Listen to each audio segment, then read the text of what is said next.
ready when you're ready. And we have a statement which our new party chair, Governor Cecily Barile, will read on behalf of the coalition. Thank you. Yesterday, Raila Odinga led his battalion of hooligans, goons and looters in breaking mayhem upon sections of the city of Nairobi and a few other towns, mostly in Nyanza. Under the pretext of peaceful protests and demonstration, Mr. Odinga coordinated and oversaw violent confrontation, looting and destruction on a vast scale, preventing people from going to work, stopping education and other public services, and paralyzing business operations. The destruction, loss and damage arising from Mr. Odinga's chaotic activities will surely run into tens of billions of shillings. Mr. Odinga has indeed indicted himself as an economic terrorist and saboteur, a serial hypocritical liar and failed leader, whose insatiable greed for power through any means necessary, including the shedding of blood of Kenyans, is unmatched. The hypocrisy lies and failure. The lies. It is evident that Mr. Odinga's peaceful demonstration, quotes, were neither peaceful nor were they demonstrations. Instead, they degenerated into looting sprees, orgies of mindless destruction, running battles with law enforcement officers, and intimidation and terrorism of other Kenyans to stop them from carrying on their work and life. Line number 2.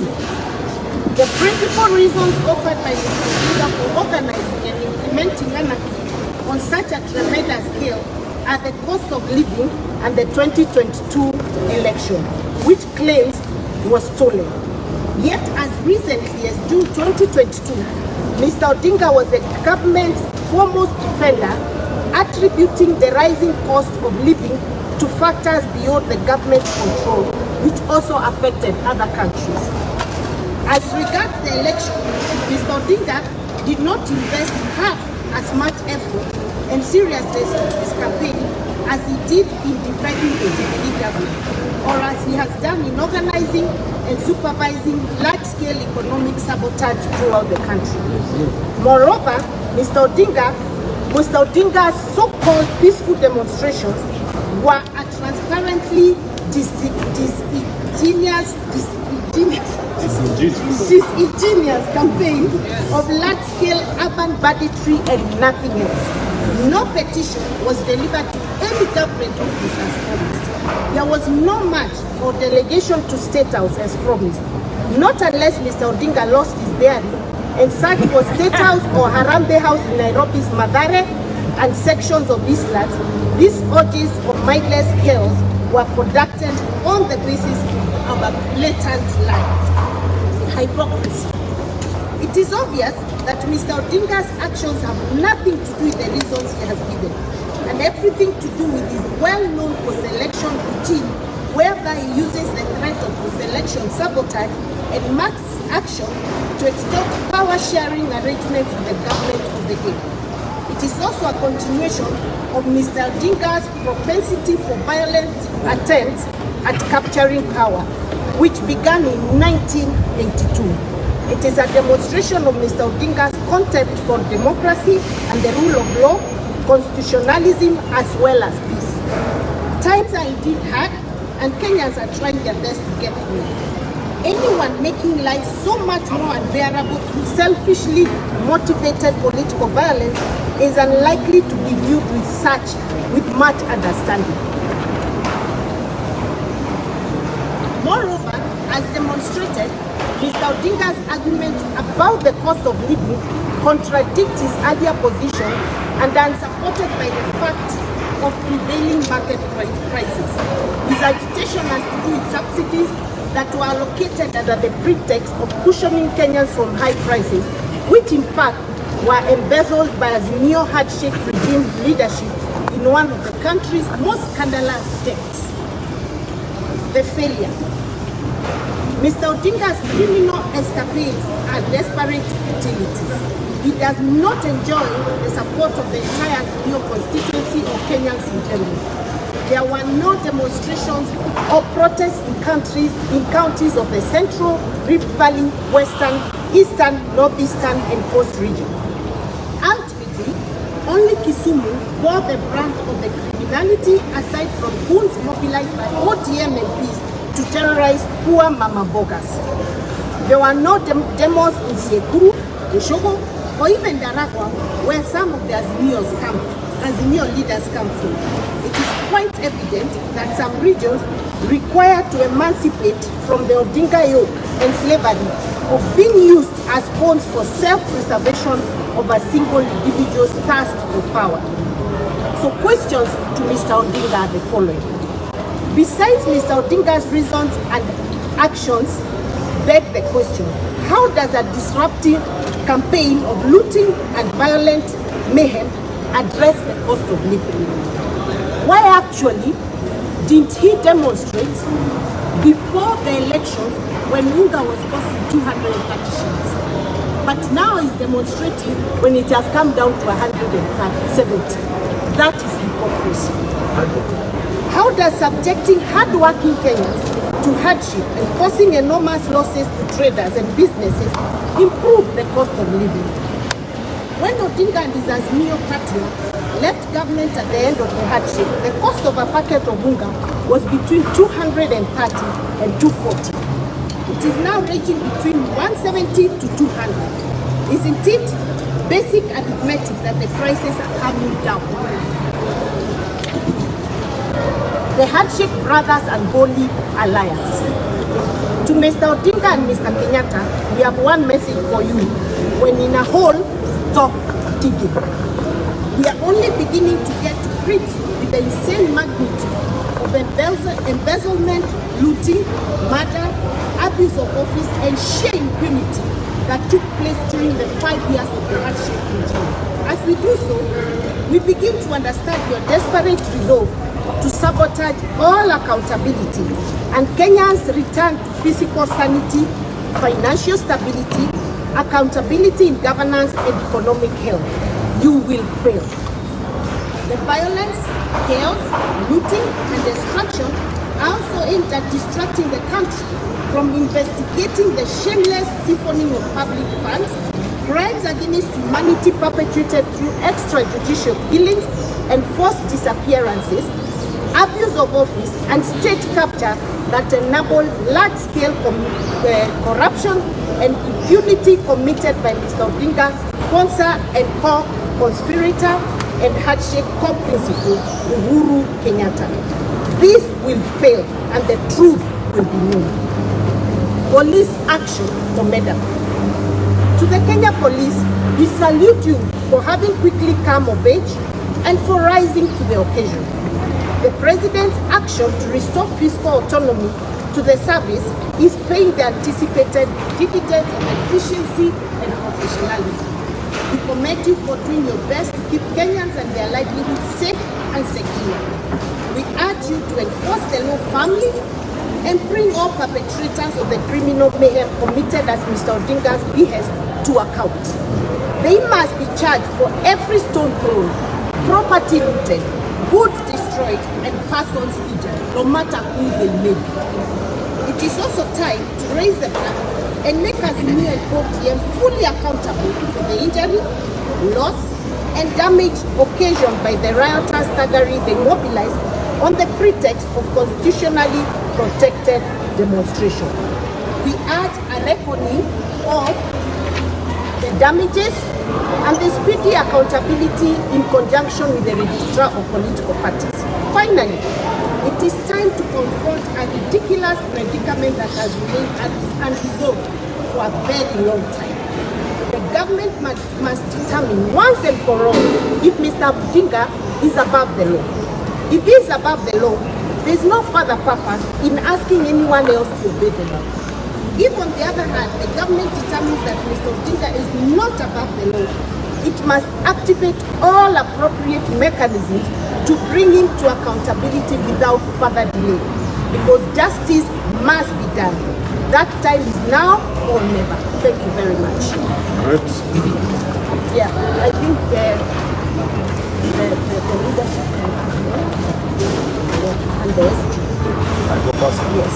Okay. I join the rest of my colleagues in saying three quick things about yesterday's unfortunate events in the country.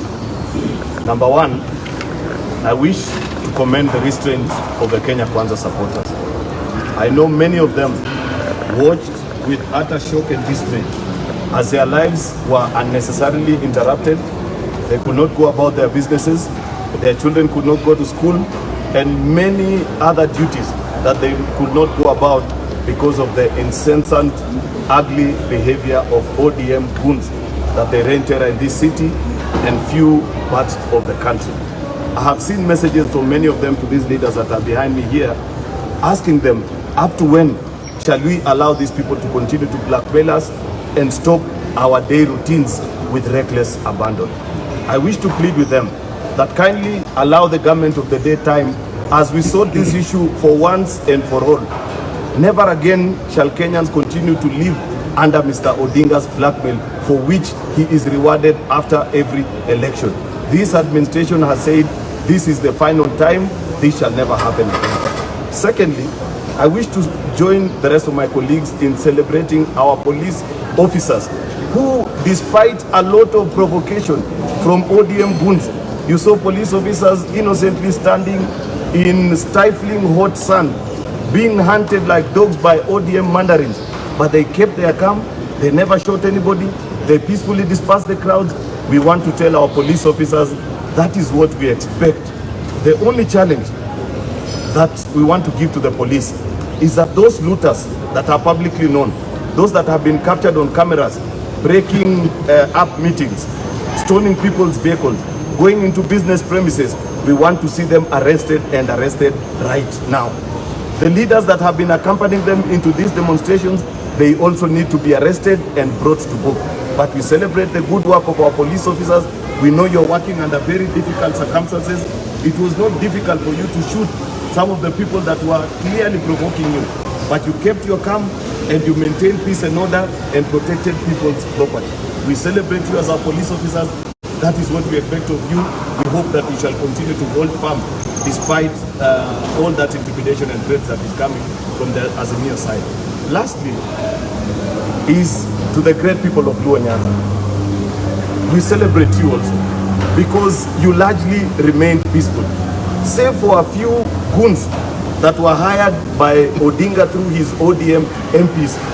Many of you kept your calm, you went about your business, you are sending messages and pleading for help, saying even you in Luo Nyanza, you are tired of this blackmail. And let nobody lie to you that the only way through which you can get development is through a handshake via Mr. Odinga. That is a lie. We give you an assurance that President William Ruto is a fair man. Every region of this country will enjoy the fruits of development with or without Mr. Odinga. In any case, we have come to learn that he only uses you to ascend to power, but when he gets there, there is nothing to show for it. Take an example of the time during which the handshake regime was in power. There is nothing of substance that can be pointed out in Luo Nyanza and shown that they gained this by being under the handshake government. In fact, many of the projects that were put there, Mr. Odinga ended up looting those projects. An example is the Soin Koru Dam, where close to R1 billion shillings was paid to the contractor. But if you go back to that project on the boundary of Kericho and Kisumu, there is nothing to show for it. Mr. Odinga disappeared with that particular money. Therefore, let them not lie to you that the only way you can get development is by picketing and throwing stones so that he forces his way into government. All he is looking for is an opportunity for him and his family to loot this country. Do not allow him. Keep calm and know that you are part of Kenya. You will enjoy every right like every other citizen of this country. Thank you. Thank you. Let me also join my colleagues first in condemning the massive looting that witnessed yesterday, orchestrated by Mr. Odinga, the Lord of Violence, and sponsored by his principal sponsor, former President Uhuru Kenyatta. And I also want to confirm that indeed many leaders here and many others who are not here are under immense pressure from their constituents. Kenyans, peace-loving Kenyans asking government, if government is not able to take care of the situation, pressuring leaders that the public be allowed to protect their lives, businesses, and their property. And as we commend the police for the very good work that they did yesterday, we want to ask them today that they must hold people to account for the anarchy yesterday, for the massive looting of property and destruction of property, and nobody should be a sacred cow. When his president said that the Constitution is a Constitution of the Republic and everybody is under that Constitution and the laws of the Republic, including the president himself, Mr. Odinga and Mr. Kenyatta are no exception. They must submit themselves to the whims of our Constitution and our laws and abide by them. And I want to encourage the Inspector General of Police, fear nobody. Don't just arrest the young boys and the young girls who are being paid to demonstrate. If the buck stops at the door of Mr. Odinga, go for Mr. Odinga. If the buck stops at his sponsor's door, go for them. Failure to which, then you leave Kenyans to protect themselves and to protect their property. And we do not in any way desire that that time comes to pass in our lifetime, where Kenyans will take it upon themselves to protect themselves and their property. Aware that that is what Mr. Odinga and his sponsor want, so that the country can degenerate into chaos. For Mr. Odinga to find an avenue swimming in the blood of innocent Kenyans to get an opportunity at another stab of getting closer to political power. I want to remind Mr. Odinga he had the time under the handshake regime, he had the means, he had the system he always thought, he had the deep state, but instead of using the deep state and the means and the system he had to ensure that he campaigned and won over the hearts and the minds of the Kenyan people, he spent his time in government enabling, facilitating, and enjoying the loot that came out of the handshake regime, especially in the last 6-7 months of that regime. We also are aware their principal motivation in orchestrating this chaos is to intimidate government, to stall the investigations that they are aware are ongoing on the massive extrajudicial killings that are crimes against humanity. And we want to remind Mr. Kenyatta, it's barely 6 years or 5 years since he was acquitted of crimes against humanity by the ICC. The crimes perpetuated under his watch by DCI Kinoti and the SSU unit, I know is a great motivation for him and his handshake party to want to orchestrate chaos to preempt these investigations. The massive looting of our economy through the Tonkom saga, the road sector that we mentioned last week, the maize and fuel subsidies, the COVID-19 cancer billionaires, they know and they are aware that investigations are on high gear, and therefore they want to preempt all these investigations. But as we have said, they will fail, and the truth very soon shall be known on who are the beneficiaries of the telecom haste, the cancer COVID billionaires haste, or the road sector haste, where, as we mentioned last week, roads were being contracted. Foreign contractors were being contracted to build roads with no procurement being done, and at costs that you cannot imagine. That people can be contracted to build a gravel road at a price of 40 million shillings a kilometer with no due process. These are the things Mr. Odinga and Mr. Kenyatta are afraid of. But we want to reinforce what the President has stated earlier, that we shall be a country that shall be governed by the rule of law and constitutionalism, not the rule of men. Therefore, we want to tell them nobody will be intimidated by their fears. However, we have said what Mr. Odinga is doing is only equivalent to what bandits in parts of North Rift and Northern Kenya are doing to the lives of innocent Kenyans. What they are doing is banditry with cattle rustling. Mr. Odinga is involved in a scheme of urban banditry, and he must be held to account. It is political and urban banditry and economic terrorism, which cannot be a solution to the high cost of living. And that's why we're asking Mr. Odinga and Mr. Kenyatta, how will destroying property and destroying the economy help to bring down the cost of living? And we must tell you, Mr. Kenyatta, Mr. Odinga, the cost of living is where it is because you too took it there. You looted this economy dry. The subsidies you are demanding that they be reinstated were your schemes to loot from the people of Kenya. And we want to be categorical that those subsidies will not come back. And they will not come back because the government has a plan in place. And that is why we have said, only this morning, I have bought a packet of Jogo maize flour from neighbors here in town at 191 shillings.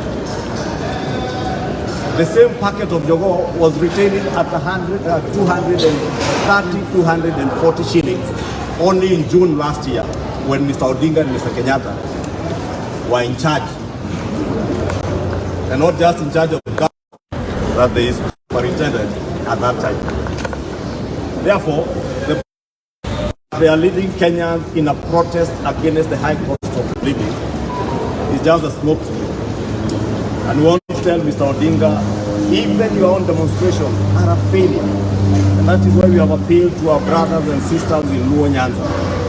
Please, don't fall into the same trap of enslavement that Mr. Odinga has enslaved in you over the years. It is rather unfortunate that a young entrepreneur from Luo Nyanza, the proprietor of Pit Stop in Kisumu, had to lose his business yesterday, courtesy of the anarchy orchestrated by Mr. Odinga. It is a pity, and that is why we have asked the Registrar of Political Parties that she must, and the office of the Registrar of Political Parties must hold ODM as a political party to account for the massive destruction of property at the UDA offices in Kisumu. And our Secretary General is here, he will confirm the level of damages that were incurred by our party.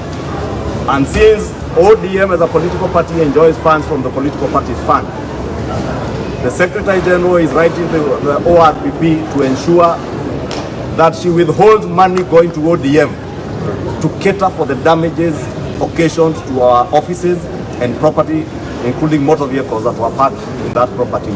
Rangi vizuri ofisi yetu, tumeregesha furniture ambayo ilikuwa pale na usajili ya members wetu iendelee vile tulikuwa tunafanya wiki iliyopita. Jambo la pili, jana mliona Raila Odinga kwanza alituambia kwamba anapeleka petition kule kwenye Ikulu, na vile nilikuwa nafuatilia vyombo vya habari asubuhi nikamuona ako pale Serena, nikadhania ako katika barabara ya kwenda Ikulu.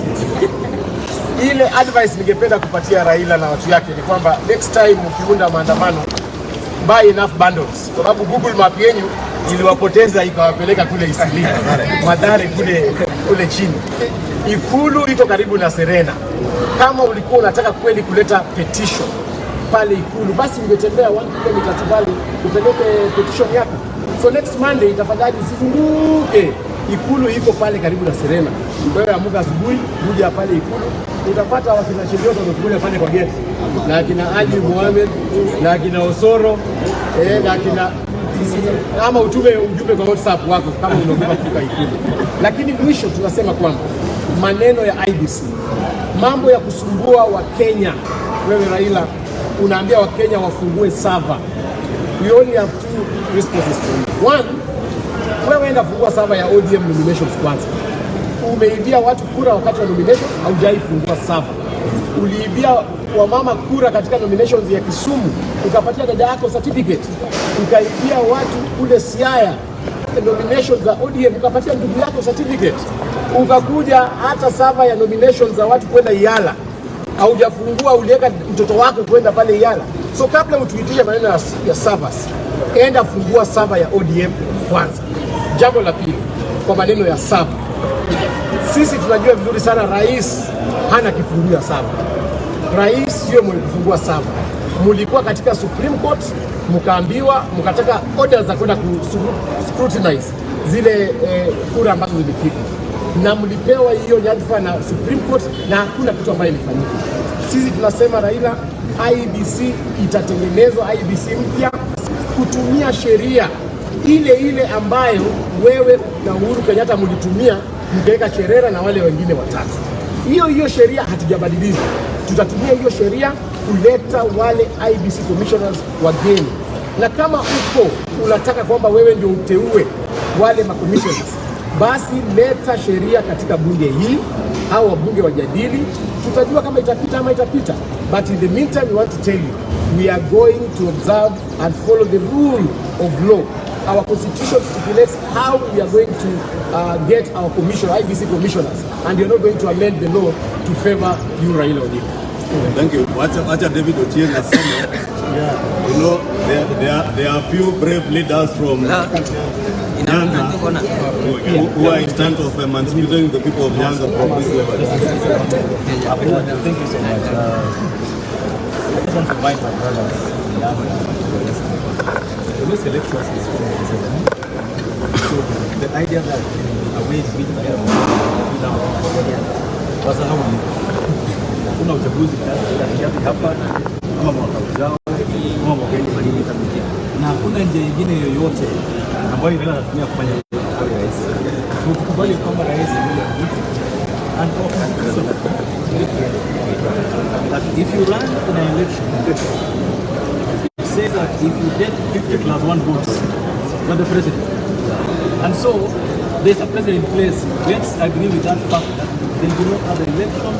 William Ruto got 50+1%, and he's the president. He's going to be there for a while. Number two, I'm getting fearful because the wars that we were fighting now are almost personal wars, almost personal hatred.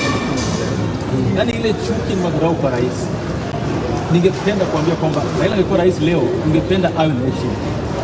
So tunauliza kwamba sisi pia nyumbani tupate rais aliyopo heshima ambayo inapitia rais. Because if Raila was president today, we would want to be respected, to be allowed to work. So let's allow the person who has been elected to work. Number three, this talk about we are the people. Kenya Kwanza also are the people. Yeah. Everyone has the people. Yes. So if you say you have more people than us, what about the day you also bring a people out? So the idea about the people, the people depends on where you are. The election that finished showed that Kenya Kwanza had more people than us. That's the truth. And so the idea that, we can use Article 1 of the Constitution, but we are the people, there are more people on this side, and they're just being patient. Finally, I want to keep calling upon my brothers. Saroba Hotel in Kisumu was not working for 3 years. It was open 2 months ago. Why do you break the windows of that hotel? KCB has been there for the last how many years? Why do you break the windows of a bank? Your brothers are working there, these are working there. Now, Governor Nyong'o says that people should not target some buildings. You should tell people down there that they should not target all the buildings. You cannot be saying that today you want to drive, tomorrow you want to build, and you're not taking care. And I agree with my brothers here that all of us in Kenya Kwanza will do letters to the ORPP that anybody who was injured, even the person who was killed in Maseno, must be paid by the body. Thank you so much. Just 1 minute for Mheshimiwa Raila.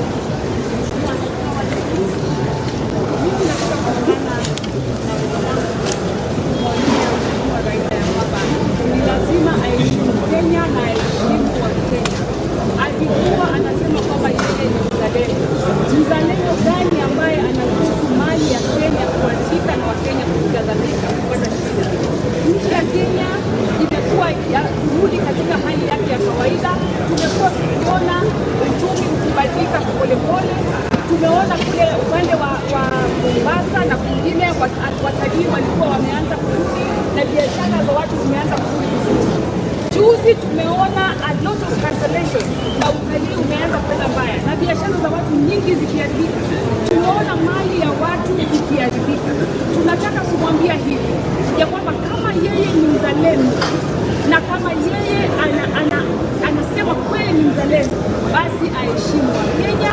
Tunajua uchaguzi ulipita na tunajua hii fujo yote anafanya ni kwa binafsi yeye mwenyewe, ni kwa maslaha yake yeye mwenyewe, kwa sababu wakati alikuwa katika ile inaitwa handshake, tuliona bidhaa za vitu zikipanda bei na hakuna siku alitoka barabarani akisema ya kwamba bidhaa zimepanda bei au tuwakutia Wakenya na uchumi ukiwa mbaya. Kwa hivyo tumwambie sasa hivi atulize boli, awache nchi iendeshwe vizuri, tuweze kurekebisha uchumi wa Kenya tukiongozwa na rais ambaye ni William Samoei. Asanteni sana. Asante.